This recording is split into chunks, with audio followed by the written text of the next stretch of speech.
There's only a couple of people you're going to hear were started tough. Margot said, I wanted to be liked. I wanted to be a pleaser, like you guys. 4 employees or more. You don't want to waste your time if it's a single proprietorship. One guy and his dog, or one guy and his secretary. You want a business that can function after the seller. And when we talk about the model and utilizing it, you want them to stay between 6 and 12 months, the motivated seller. And we'll differentiate what's the difference between why 6 months and 12 months. Now, we've had guys buy businesses. You want the guy out of the company in 6 hours because he's such a pain in the ass. Or his wife is such a pain in the ass because she keeps coming into the business as if they still owned it. You guys won't tell the fat cunt to get out. You won't. I guarantee it. Take the old bitch and throw her out on her flabby ass. Literally. You won't do that. The model has had to be modified for the cunt mentality or the spineless cunt mentality we currently have. Back in the old days, I'm a hammer closer. I have choked people. I have put pens in hands and signed after they die. I've had people die at the closing. I will neither confirm nor deny whether any of those are true, but that's the reputation I have. If you tell me you're going to buy this motherfucker, you're going to buy this motherfucker. If you didn't want to sell it, then you shouldn't have told me, asshole, that you're going to sell it. Now, this is pre-corona. He's still closing deals, but he's too busy to talk to us right now. He always went to see him. I said just before we put him on, you've got to go to see the property, even in the corona era. You cannot buy a pig in a poke. You have to go. When you're doing your final due diligence, normally due diligence is made over more than one trip, but in this particular case, in the environment, certain parts of the world you just can't get to. You better get to them. Because don't tell me QLA doesn't work because you bought something that you didn't go see, none of your directors were interested enough to go look at the asset, then you bought a pig. You've got to go see it under any circumstance. And not all your board members are going to be willing to travel around. The final meeting, which is you walking the property, you should walk, especially now if you've made 8 acquisitions like Thomas already has, you know what you're looking for. But on your first acquisition, you want industry expert and one other. You don't bring your chairman out because Corona's not going to be forever. You don't drag your old chairman out for bullshit. You only drag your chairman out when something's gone wrong. Then you bring the old gal or the old guy out with the big guns. Most of what he's described so far is all Skype, Zoom, and whatever those other things are called. The other point he made, he's an organized guy. He comes from project management. So some of you have already discounted what he said because you don't know anything about project management. So that's your excuse not to do it. I've been doing this a long time. I could see in your eye. I was going to cut that part out. But as soon as he says, I'm used to big project management,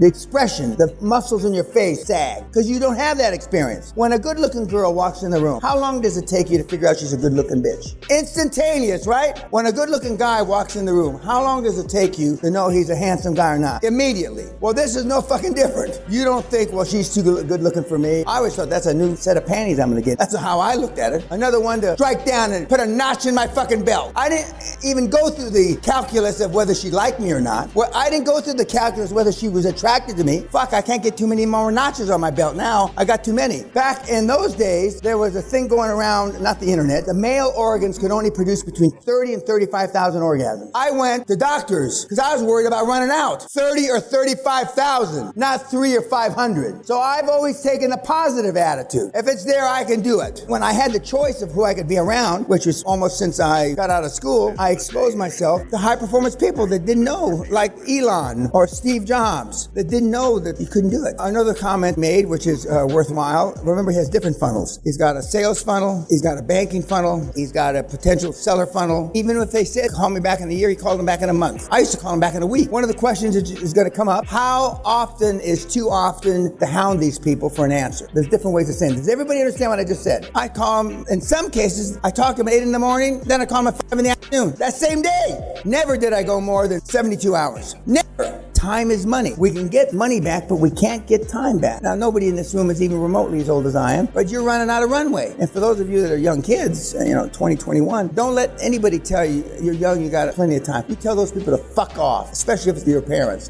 Fuck you. Do I want to turn out like you, Mom? Do I want to turn out like you, Dad? But no, you're all going, you're full of shit. Nobody's going to do that. That's why I'm here and you're there. We have a double Harvard Hall of Famer, double degree Harvard, which doesn't mean shit, but he happened to get 2 degrees from Harvard, who says, infamously, Mr. Pena says things we don't even dare to think, which is true. And I've always had a big mouth and I've gotten a lot of trouble for it. But again, I'm here and you're there. So how has your program worked out? It hasn't, has it? By the time I was the average age of this group, I was already rich. He makes one offer, calls them back after a week, and they say yes or no, and he's gone. Yes, if they say yes, then he's on them like stink on shit. No, forget about it. How many of you are married? Are you ever going to change your in-laws' opinion? Never. Never going to happen, will it? Don't waste time on things you can't can't change. My wife's mother likes me now. She's got dementia. She forgot it. She hates me. She's got dementia. It's not that like I trick fucked her or something. You know, last time we saw her, I mean, she was so nice to me. I said, Sally, what the fuck? And dawned on me as I'm saying the word, she doesn't know who I am. No way my mother-in-law is ever going to like me. I had a chance to drown her 14 years ago. That's my fourth regret in life. I could have got away with it slicker than shit, and I didn't take it. And I told Sally then, I'm going to regret this fucking time. And boy, was I right. Perfect fucking crime. I didn't have the balls to do it. And now Corona, she's in a fucking home and I can't get my fingers around her throat. The board's easy. The finance is easy. Buying the business is relatively easy, but running them is a fucker. The kids falter because they're afraid to ask their board for senior management expertise advice. You're afraid that they're going to think you're a moron. They already know you're a moron. So you're not hiding anything from them. You're a moron that came to them with a good idea. Full stop. And that's why if you stumble and you stutter, well, fuck, the kid can't do it, so we'll take it from him. And that's what happens. And the system, the way it's built up, gives you the highest probability of getting across the goal line. But after you have the LOIs, and when we talk about the structure of LOIs and buying the companies, you've still got to get past the first board meeting where you incorporate, you form NewCo and make it into something. In Germany, a GmbH or whatever. In this country, PLC. In America, subchapter S, a C Corp, a limited liability company, whatever. It doesn't matter what kind of company it is. You got to get past that because at that meeting is where you make the share distribution. And that's where the board votes and blesses you, anoints you to give you permission to go out and spend $0 to whatever millions of dollars. But you got to get to that point. The way the system is set up is to give you the highest probability of getting beyond that first board meeting. This system, based on the first meeting you have, and normally you have drinks. The board meeting is at 1 o'clock. You have met individually with the board members, and I go through this in detail. But then after the board meeting, and you're having drinks and dinner, it may even come out. They'll say to themselves, when the guys go to take a piss, you go to take a piss. Well, you guys are pissers anyway. But I mean, you go take a piss with them. You don't want to leave these sons of bitches alone for 5 microseconds. It's like the French Connection, a drug deal. When you're an undercover cop, you want to be at every fucking meeting. You're an undercover moron, and you want to hide that you're stupid as long as you can, humanly possible. Even if Thomas is stupid, I mean, he's done 8 deals, 12, nobody gives a shit now. Now he's the next Elon Musk. But they're not going to mistake you for Elon Musk. I can't even say without laughing. I guarantee it. And the reason I spend so much time on this, because it's critically important. Because then when you get thrown out, you go on Reddit and say QLA doesn't work. And you don't say because I'm a big whining bitch hunt that had no balls. If you put that on Reddit, then God bless you. But that's not what you put, is it? You just say it didn't fucking work, or it doesn't work for a black man or a China person. You cannot take responsibility in defeat. You can't take responsibility for anything because you've never taken responsibility. Your leadership skills will be 1,000 times better, even if you fail with QLA. If you studied anything, we start with seller finance and work down. 100% seller finance. And if they tell you, go fuck yourselves, and they say, adios, motherfucker. First time any of you say, adios, motherfucker, please email Kim and tell me. I'm still waiting 27 years for that email from anybody. Adios, motherfucker. You sound tough, or you want to sound tough in an academic environment like this, but you're not. 500,000, well now he's 5, 6, 7 million, but he started 400,000 or 500,000. And I haven't gone through it, but since you brought it up, like the little obnoxious Israeli that you are, you start 3 to 600,000, 6 to 1.2 million, 1.2 million to 1.8 million, 1.8 million to 2.5, 2.5 to 4. And by the time you've done 6 or 8 deals, you will have accumulated between 10 and 15 million dollars in top line and 2 to 4 million in EBITDA, free cash flow, of which you will own, roughly speaking, 2/3 if you follow the format how to distribute equity to your board. And I like you to err on the long, just like I want you to err on the not brevity, on the long side of writing the homework. I want you to err on the long side of board members. You will be reluctant to have a lot of board members because that you think that that's equity out of your pocket. Well, right now you got 100% of nothing, don't you? And what's that worth? I can't help but laugh. But anyway, so I want you to have, I would rather you have 4 industry experts, 4 lawyers and accountants. Right now you got nothing. You have 100% of fuck all. Some people are saying, well, I can't do that. I can't get enough time for work. I don't have the money yet. Whatever, that's fine. You would think that would reduce our numbers, but it hasn't. It has enhanced. All the little pea brains like you think, well, fuck, if I can get in now, I'm not interested in what your thought process is. Believe me. If I can get in now, I mean, before the whoosh, as Sally would say, I'm going to be better off, and you will be. The unfortunate thing is that Corona is going to last a lot longer than we think. You should pray, or the world should pray, that Dan's wrong about this, and I'm rarely wrong. Just like I predicted the scrap metal. And when I talked to some of my buddies, I don't have too many, that was the first thing I thought about when I saw about cruise ships. This is a guy I've known a long time, and he says, are we the only ones that think like this? They're going to have to scrap? Yes, Walt, we're the only ones that think like this. And they're going to have to scrap planes, too. I told Sally we may go back into the ownership of a jet, which is no way humanly possible you can justify the cost of a big plane by yourself. None. Zero. But if they're giving them away, somebody called me with a a Lear 65 had 900 hours in the way you judge a plane,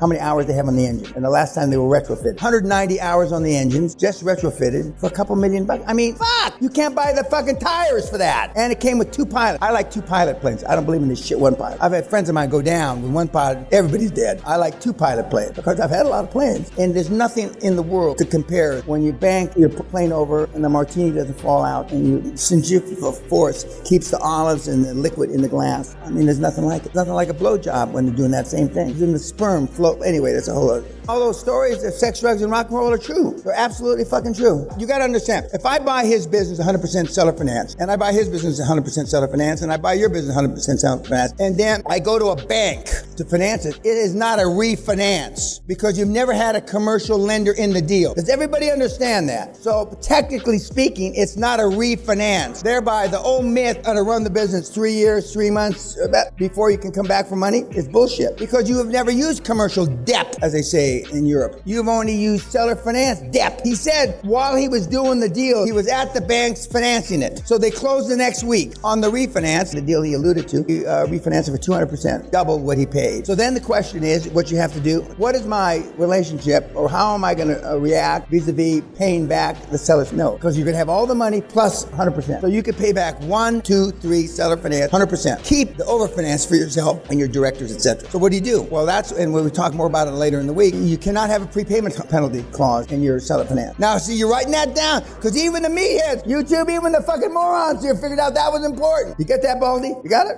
Okay. Even in Israel, which is the lowest form of life, because there is no rule of law in Israel unless you're a Jew living there. Now, you're going to pay back the seller's finance notes depending on your agreements. And that's why, even though I say you can do a seller finance deal in a day or two, you got to do it properly and the lawyers have to represent you properly. And you don't want to do a deal that the other side doesn't have a lawyer because then they can go to court and they're very easily, you can own the business 3 fucking years. And a little old lady from Pasadena comes to court and say, he took advantage of me, he did this, he did that, not sexually, but I mean, he took advantage of me, and the court can undo the transaction. So you want the other side to be represented. Even though they tell you, well, let your lawyer do it. No, you want their lawyer to sign off. It's really important because I've seen deals undone, unfortunately, because they didn't listen to that. Because they were, see, if T. Boone Pickens told me about 35 years ago, God rest his soul, he just passed away too. If you want to do a deal bad enough, you do a bad deal. And he's right, boy. When you're sucking on the tailpipe and you got no money and repossessing your cars and you're living in the basement of your mother, I mean, you get desperate. You think you're desperate now. That's more desperate. And you can easily pull out money. But if you don't ask for seller finance, you won't get seller finance. In the infamous words of Bruce the Whipple, if you don't ask, you don't get. And he's right about that. But Bruce is at the polished end of the QLA continuum. I'm at the hammer.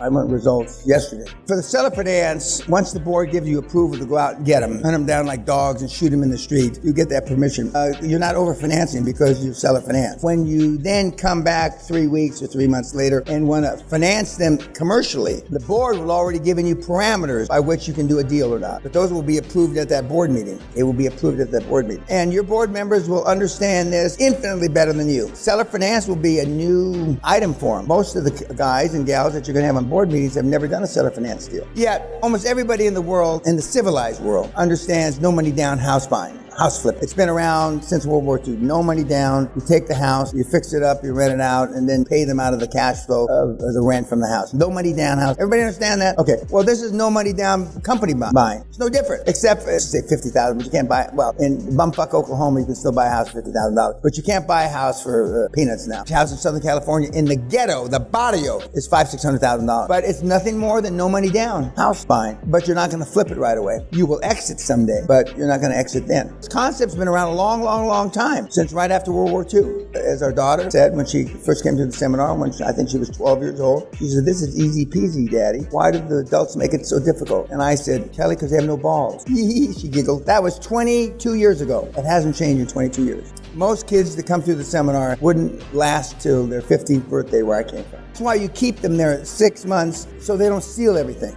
and to introduce you to the customers that they had. We teach you how to split up the finance. Most important thing is for you to get a chairman. All the rest is bullshit. LinkedIn is charm, and back in the day, there was no LinkedIn, and yet the kids were producing billions. There were no templates. There were no slides. There was nothing. As Dan Locke, who came here about a year ago back again, all he did is, he says, kick my Chinese ass out the door and told me to go fuck myself, which is almost literally what I told him. Dan also said when he was here, other than going and doing the deal for these kids, Dan, you're handing it to them on a silver platter. I met Dan in 2003. He flew from Vancouver to Los Angeles. He had been trying to meet me for 6 months or so, and I met him. And he was he's short, still short, pudgy, pimples on his face. He was 23 years old. He looked like he was wearing his father's suit. I say he doesn't wear socks now. He doesn't wear socks because the socks that I met him with had holes in them. And now look at it. And then he came to the seminar in about 2010-ish. And then he came back a year or so ago. And Whipple came to the seminar 2010-ish, I guess. They don't believe that how feeble humanity has got. And the more I give you, the more you want. Unfortunately, the more I give you, the more you're capable of doing on your own. And that's the other reason, one of the other reasons that we did away with a mentor program. Not just because it wasn't as effective as it should have been. Some of the people, because we had a year mentor program to begin with, thought that they had a year to do a deal. And we had a plethora of deals from about 10 and a half months to 12 months. I mean, it was like migrating wildebeests in Africa towards the goal line. And of course now, they're doing deals in a lot less time. Is he brain dead, or is there an echo in the room? What did I just say? Okay, that's a statement, not a question.